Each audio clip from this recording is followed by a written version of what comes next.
Bom dia a todos. Esse é mais um evento do IMPAR, nosso grupo de investigações sobre a condição humana, aqui do Instituto de Estudos Avançados. Nós estamos ao vivo, www.iea.usp.br/ao vivo e gravando. Perguntas deverão ser feitas ao microfone, a pessoa deverá se identificar. Coloquem seus celulares no modo silencioso, por favor. Ao público online, perguntas podem ser enviadas para iearesponde@usp.br, iearesponde@usp.br.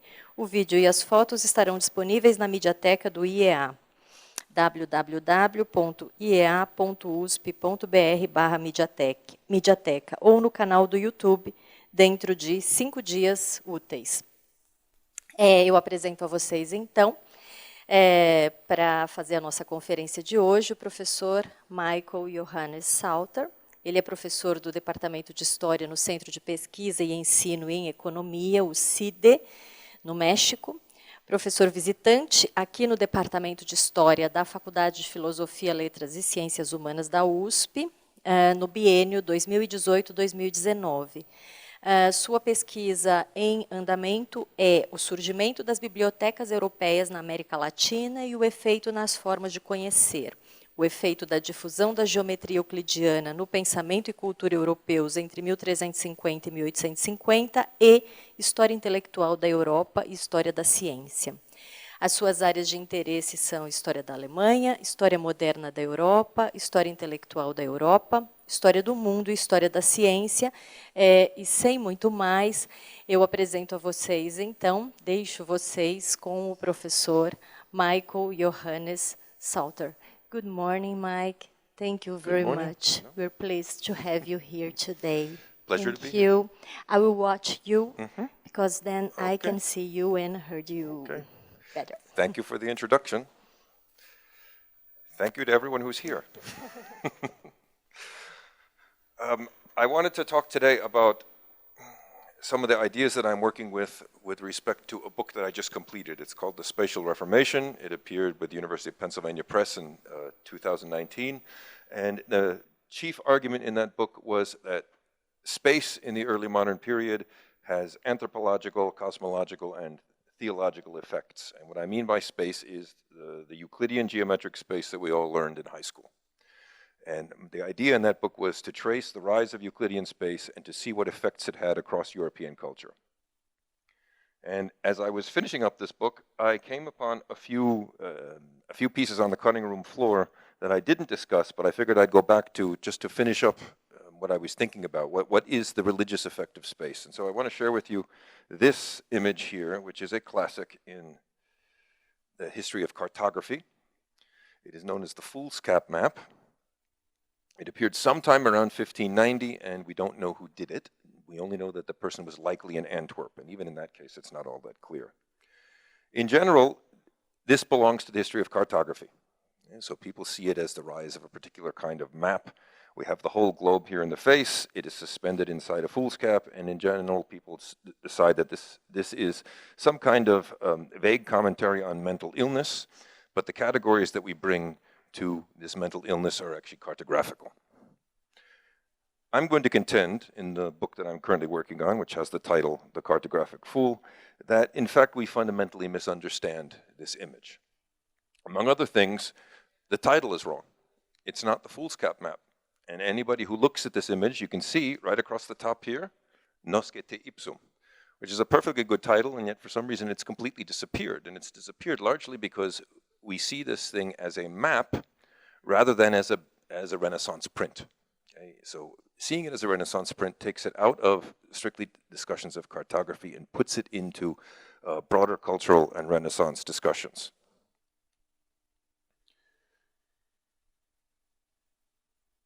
And when we see this thing as a print, as opposed to as just a map, it becomes possible for us to understand that this print is actually critical of cartography. Okay? So it is in fact the exact reverse of what everyone says. Far from being a celebration of the rise of maps in Renaissance Europe, it is in fact an attempt to undermine what Renaissance maps were doing. We're going to understand that as we progress through the talk.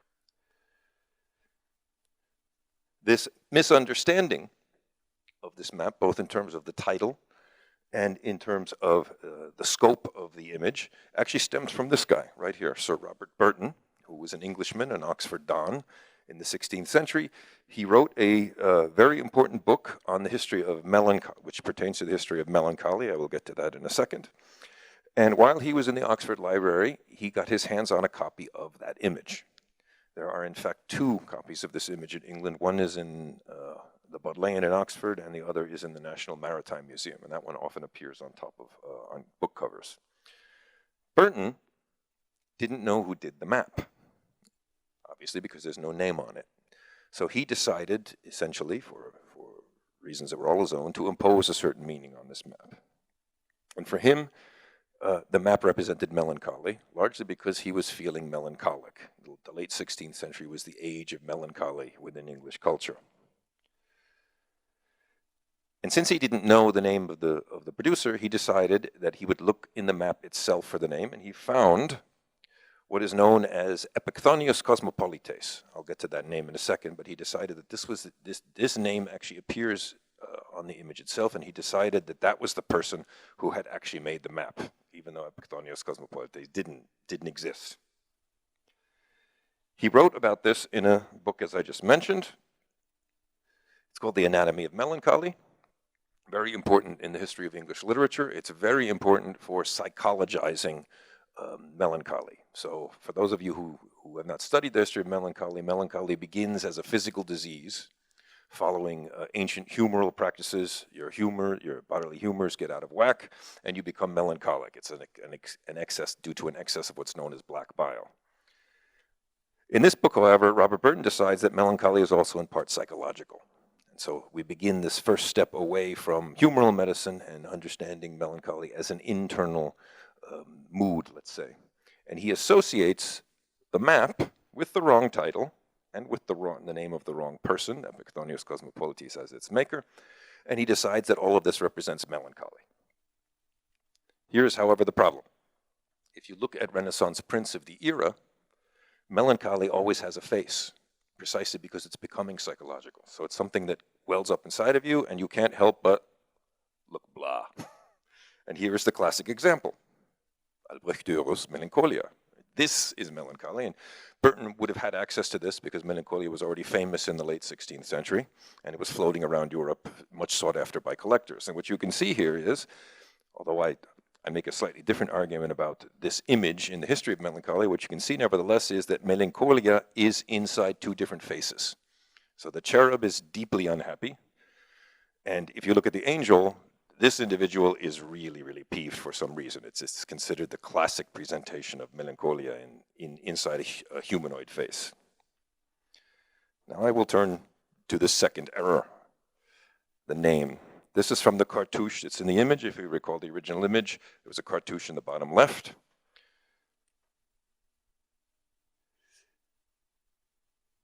Robert Burton decided that the name in the bottom, Epicthonius Cosmopolites, was meant to represent the maker of this image. This is absolutely untrue. Okay. We'll have a quick look at what the cartouche contains. Democritus of Abdera laughed at it, Deridebat. Heraclitus of Ephesus wept over it, which is deflebat. And then the third step is Epicthonius Cosmopolites, who is unknown to us, deformabat. Right? And in all cases, all 3 phrases are referring to the world. So what you have is the ancient Greek philosopher Democritus looking at the world and laughing. He was very famous for this in the 17th century. Heraclitus, who is a predecessor of Democritus, he looks at humanity, looks at the world and starts weeping. And the last step is Epicthonius Cosmopolites, is deforming our globe. Now, because Robert Burton was looking at this version, he didn't know, he only had access to this version, he didn't know that there was an original. And this is the root of the error over Epicthonius Cosmopolites. We'll see this in a second. Here is the original version. This is Noscete ipsum, although in French. It's done in Paris around 1575. And as you can see, in the corner over there is the cartouche, having the same names, Democritus, Heraclitus, and Epicthonius Cosmopolites, although everything is written in French here.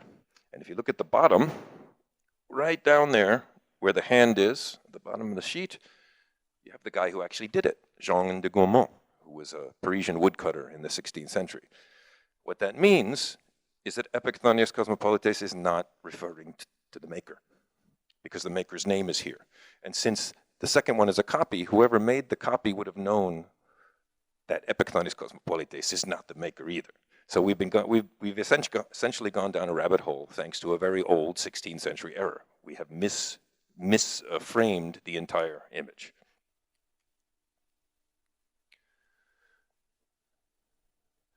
Now, I want to return then, for a second to here. This is what we're going to be looking at, epicthonios cosmopolites deformabat.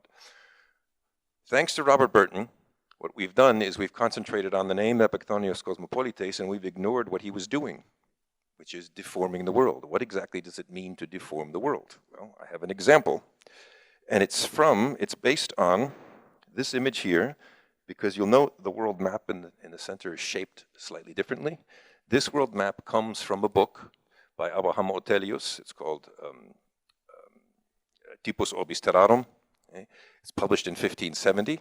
And you'll see here, this is it. It deforms the world. There is no globe. Okay? This is a two-dimensional representation of a three-dimensional object.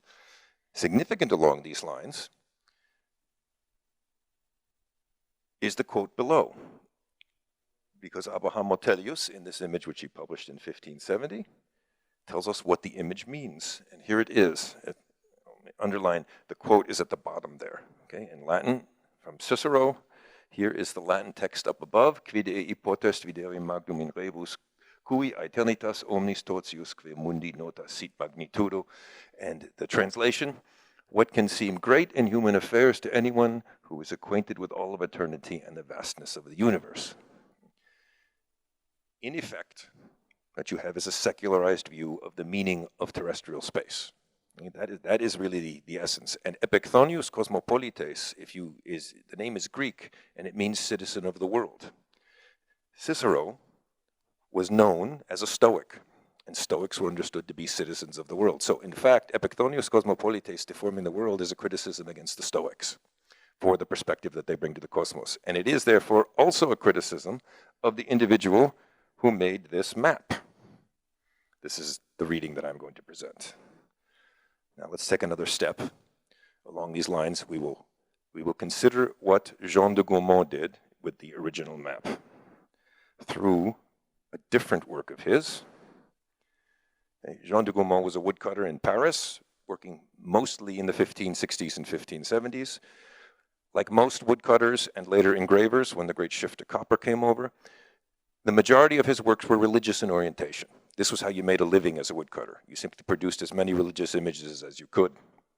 This is from a book of 14 images of various figures from the Bible. I guess I don't need to introduce who the fella on the left is. Okay? What I want you to understand is what Jesus of Nazareth is holding. This is what we need to concentrate on. For here we have what's known in his left hand as a globus cruciger, which comes out of the Middle Ages. It is the globe represents the earth, and the cross on top, which you can see here, represents Jesus of Nazareth's victory by being crucified. And so in essence, the meaning of the earth, the reason you need to pay attention to the earth is that Jesus walked on it. That's the message behind the globus cruciger. And the globus cruciger, in order to have the religious message that it does, must be round. This globus cruciger does not actually disappear. It continues within Renaissance art. And here is another example. This one is from Antwerp. We don't know the exact date, about 1595. It's done by a fellow named Philippe Scale. I think he's the one who did the actual map. I'm working on that right now. I think he did the Noscete Ipsum. But if you look at this image here, you have the Holy Spirit up above. You have what I think is probably religious piety, pietas regia. There are reasons for that. The cross on which Jesus was crucified, the globus cruciger, held in the hand is the Bible, and on the bottom is a poem explaining religious virtues. I'm still working on this poem. The significance here for us is at the bottom. Right? The skull is a memento mori. Right? This is where we're all heading, folks. We're all going to die. Okay? And we're all going to die on this earth that Jesus tread, and the truth of this is revealed in the text. And so what we have is a completely different relationship to the projection of terrestrial space than the one we are currently imposing on the Neste ipsum.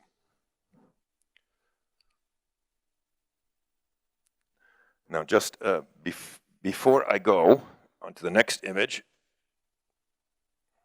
let's see.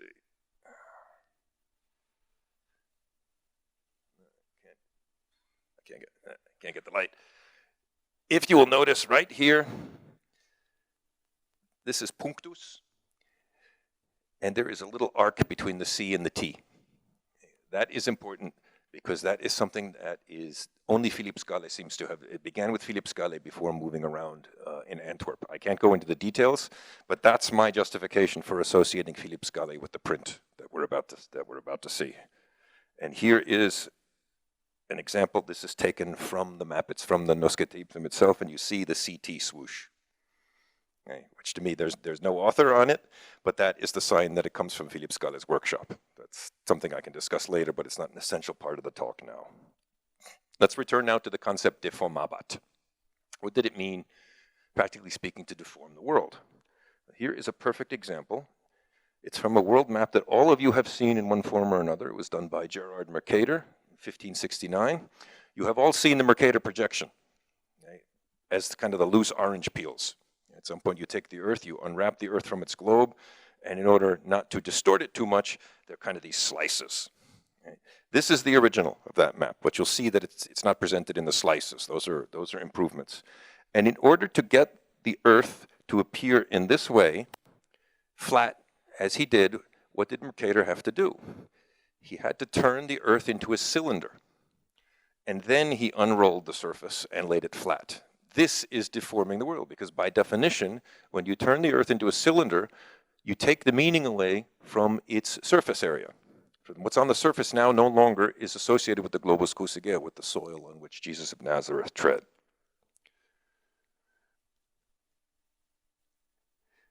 Gerard Mercator's not clear whether he was a Protestant or a Catholic. He was probably, like many people in the late 16th century, one on one day and one on the other. Okay? But he did work in a Protestant region.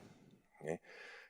And in the second half of the 16th century, particularly as Antwerp becomes ever more Catholic due to a religious war, Catholics move away from this way of understanding, of presenting the Earth, presenting knowledge of the Earth's surface, and they move toward this way, which I will now present to you. This is a map that appears in a Bible published in Antwerp in 1572. It's called the Biblia Regia. Philippe Scale participated in this production at different points. So I won't go down that path. And what I want you to understand is these are two hemispheres. The Earth is presented round. Okay?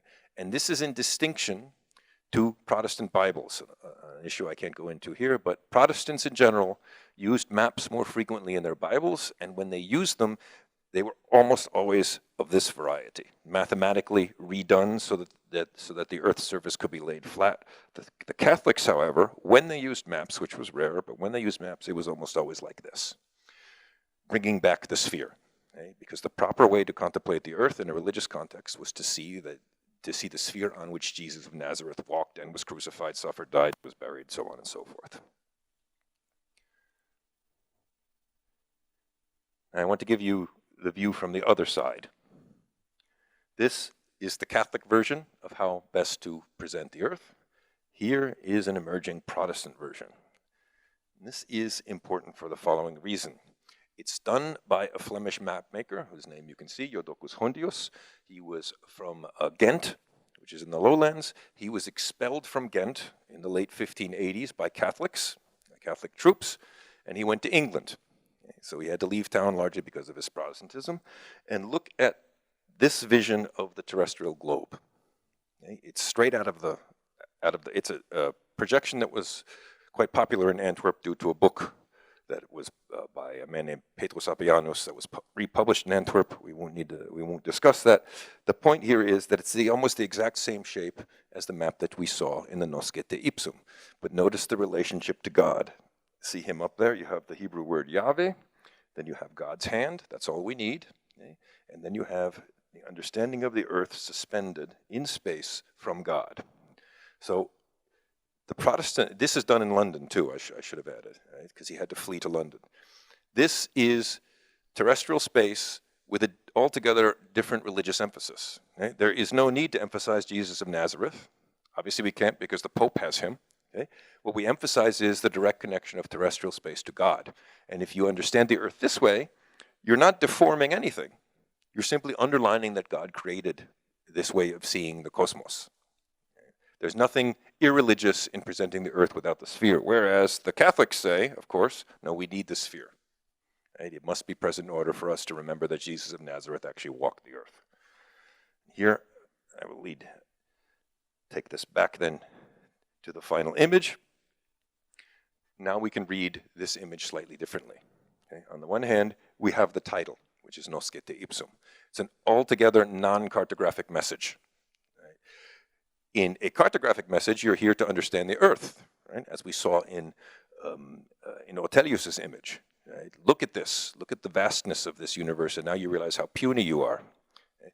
The Catholic response, coming from Antwerp sometime around 1590, is, don't know the earth, know yourself. Right? So merely by the fact that we've given it the incorrect title, and we have held under this title basically since the 17th century, we have misunderstood this image's meaning. The second thing we failed to understand is because we thought, at any rate, okay, that the maker was epikthonios cosmopolites, we forgot that there's a verb. Okay. What is it that epikthonios cosmopolites is doing? Why is it important that he's deforming something? Right? That the action strikes me as something that needs to be part of our analysis. And in this respect, we open a door to understanding all the critical comments. Here, up here on the top left and top right are ears of an ass, right? Obviously we're stupid, okay? We are lost without religious meaning.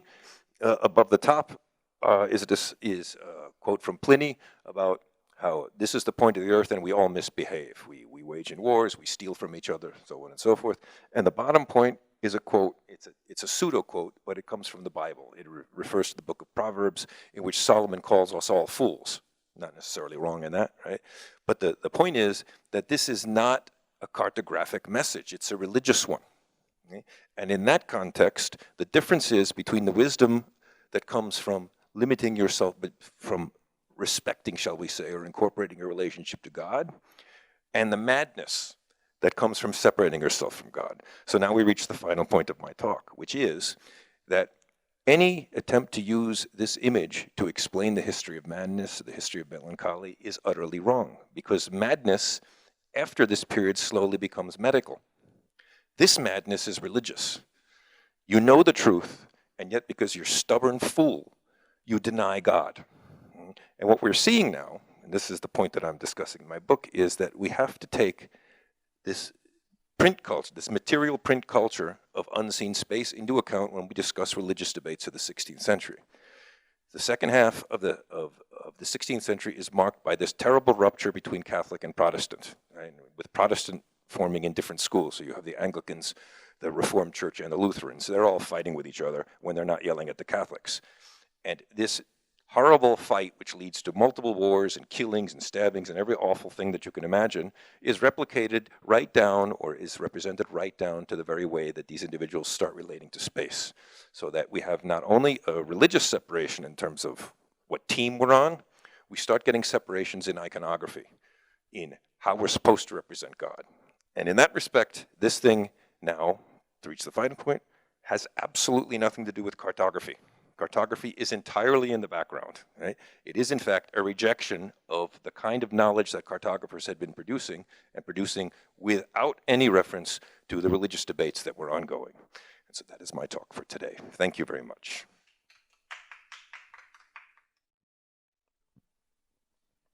Well, thank you very much, Mike, for your conference. And I will start with this question. This is actually a question of mine. I was thinking that maps in early modern ages are very related with the discussion of the Reformation. Can we talk, can we argue this thing? I don't know. What do you think about that? Because I know you study the Reformation and all the intellectual history under this movement. What do you think about that? I wouldn't begin with the Reformation. What I'm beginning to see, particularly in the writing of this book, is that the mental capacity, the technical ability to produce maps obviously predates the Reformation because we have the magic date of 1517. But the first true maps of the sort that we're talking about are around the 1450s. Right? And this is because of the return of Claudius Ptolemy's geography. So Claudius Ptolemy's geography returns to Italy right around 1450 and begins to change the way people think about maps. Maps up until that point had just been, in essence, two-dimensional things. And you represented terrestrial space two-dimensionally and nothing else. With the arrival of Claudius Ptolemy, basically everyone starts to embrace this three-dimensionality. And you get the invention of globes right around the 1470s, depending on which globe you're talking about. And you get the use of mathematical projections, which allow you to represent a three-dimensional object in a two-dimensional space. Then the Reformation hits. And what I think happens is, for theological reasons that I implied here, that within this very rich Christian culture, there is a change in emphasis with one side on the Protestants, because they are very interested in the text, okay, emphasizing a more direct human relationship to God without Jesus necessarily as an intermediary. It's not that Jesus is gone, but that there's kind of a shift in the center of gravity. And this means, and I think this is why this happens, that this means that maps enter into Bibles and into religious objects in the Protestant realm more fully than they do in the Catholic realm. And when they enter in the Catholic realm into material culture, it has to be because of this residual connection to Jesus of Nazareth and his actual historical presence on the earth. For that reason, remembering Jesus requires that you present the earth in a certain way. And so you get it's a very subtle split, but it becomes ever more prominent over the course of the late 16th century. So I think what we're doing is we're inverting. Right? We're saying that the mental apparatus that allows the production of globes and maps and mathematical projections of space enters, its meaning gets changed because of these tremendous theological fights.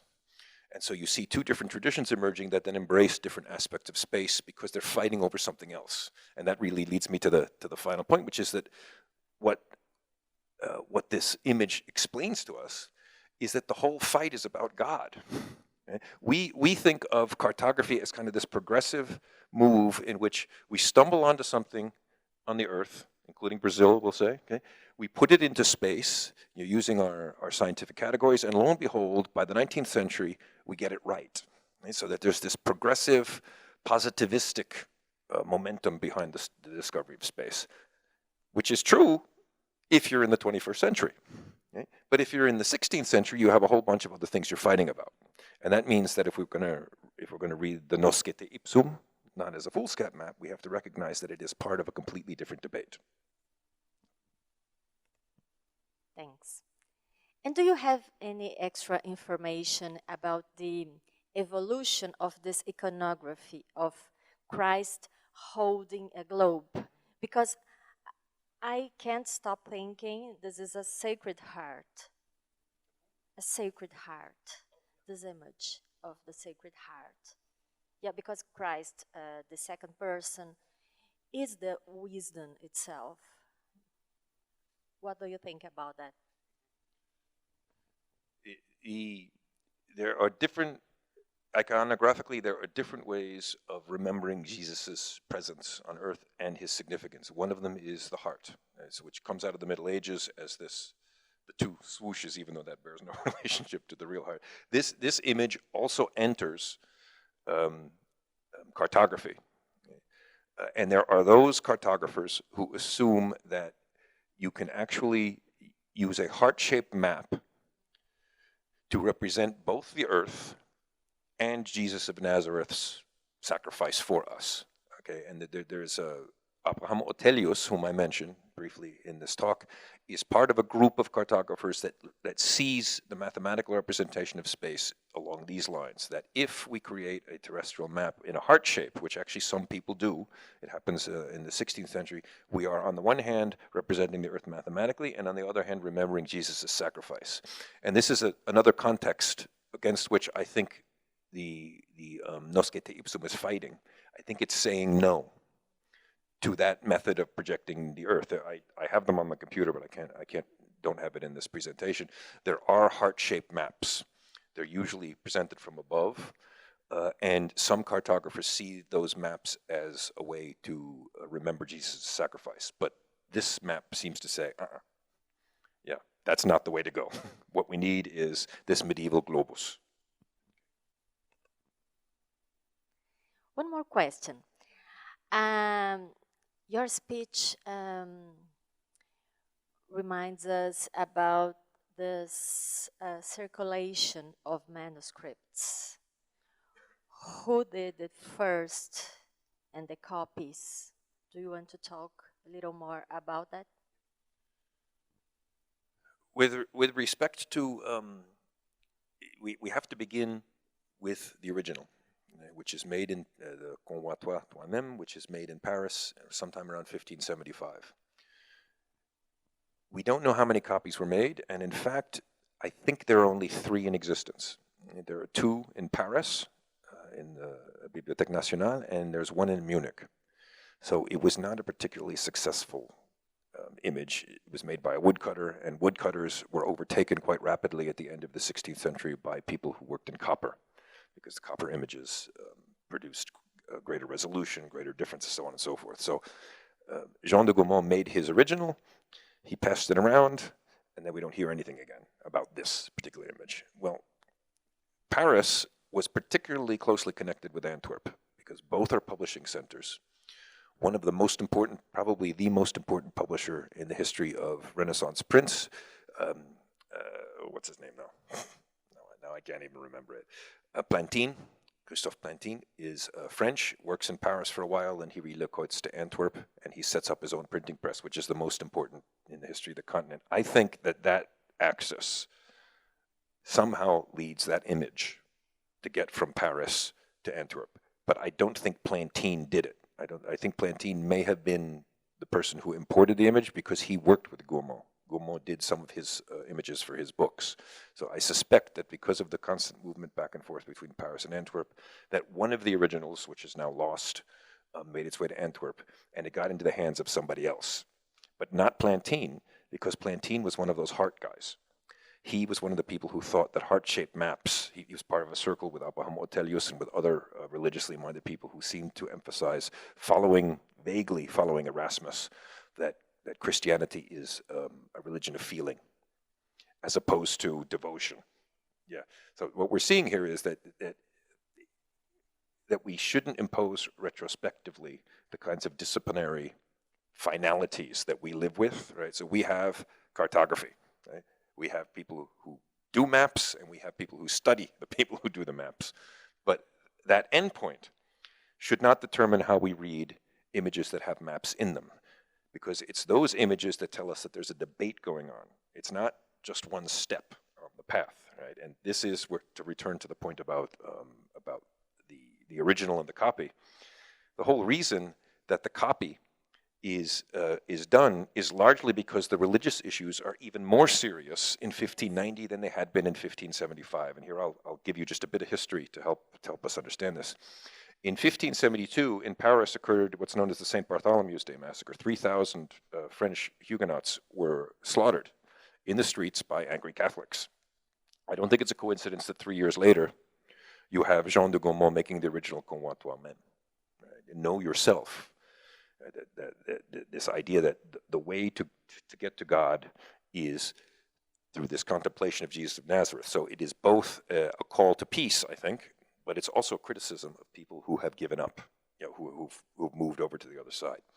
The second image, if it's done in 1590, as they say, it couldn't be done before 1587, because the map that's in the face mask was published in 1587. So that's our beginning date. It can't be done before then. This image is produced after Antwerp fell to Spanish troops in 1585. So Antwerp, from roughly 1579 until 1585, is in a state of rebellion. It has joined the Protestant side. It's joined the league that later becomes the Netherlands, later produces the state of Netherlands. In 1585, the Spaniards take it. They expel all those people who won't convert, and they force everyone else to convert to the church, to convert back, to come back to the Catholic fold. And this image is produced in that environment, heavily Catholicizing, right? Borrowing what they can, and also telling people what it is they really need to know. So again, back to the central point, if we're going to use our modern categories to understand the Noscete Ipsum, including that incorrect title, we're going to miss all of this, right? Because this map is not a map. It's a Renaissance print that's criticizing maps. And once we get inside the print, instead of imposing our categories on this, we begin to understand what those people were talking about. There it is. Okay, thank you very much, Michael. I welcome you, and I thank you in the name of IEA. That's the second time you're here, and we're pleased to have you here with us with this beautiful, interesting conference. A todos muito obrigada e até a próxima.